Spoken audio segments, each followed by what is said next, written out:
കാറിനുള്ളിൽ swimming പൂളിൽ കുളിച്ചുള്ള യാത്ര നടത്തി സാമൂഹിക മാധ്യമങ്ങൾ വീഡിയോ പങ്കുവച്ച യൂട്യൂബർ ടി.എസ്. സജുവിനെതിരെ നടപടി സ്വീകരിക്കുമെന്ന് സർക്കാർ ഹൈക്കോടതിയിൽ.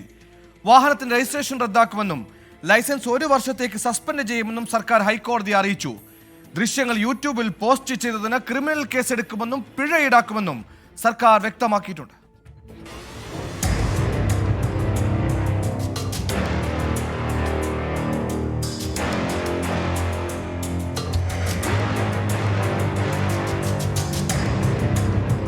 ഹൈക്കോടതി സ്വമേധയാ എടുത്ത കേസിലാണ് സർക്കാർ നടപടി റിപ്പോർട്ട് സമർപ്പിച്ചത്. YouTuber TS. സജുവിനെതിരെ കർശന നടപടി സ്വീകരിക്കുമെന്ന് സർക്കാർ ഹൈക്കോടതിയിൽ വ്യക്തമാക്കി. വാഹനത്തിന്റെ രജിസ്ട്രേഷൻ റദ്ദാക്കുമെന്നും ലൈസൻസ് 1 വർഷത്തേക്ക് സസ്പെൻഡ് ചെയ്യുമെന്നും സർക്കാർ അറിയിച്ചു. ദൃശ്യങ്ങൾ യൂട്യൂബിൽ പോസ്റ്റ് ചെയ്തതിന് ക്രിമിനൽ കേസെടുക്കുമെന്നും പിഴ ഈടാക്കുമെന്നും നടപടി റിപ്പോർട്ടിലുണ്ട്.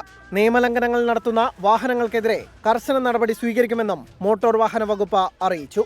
സജുവും കാറോടിച്ച സൂര്യനാരായണനെയും പ്രതി ചേർത്ത് ആലപ്പുഴ മജിസ്ട്രേറ്റ് കോടതിയിൽ എൻഫോഴ്സ്മെന്റ് RTO കുറ്റപത്രം സമർപ്പിച്ചിട്ടുണ്ട്. 6 മാസം മുതൽ 1 വർഷം വരെ ജയിൽ ശിക്ഷ ലഭിക്കാവുന്ന കുറ്റമാണ് പ്രതികൾക്കെതിരെ ചുമത്തിയിട്ടുള്ളത്. സുരക്ഷിതമല്ലാത്ത വാഹനം റോഡിൽ ഓടിച്ചതിനുള്ള വകുപ്പും ചുമത്തിയിട്ടുണ്ട്. ഈ കുറ്റത്തിന് 3 മാസം തടവ് ശിക്ഷ ലഭിക്കാം. കേസിൽ പ്രതികൾ കോടതിയിൽ വിചാരണ നേരിടണം.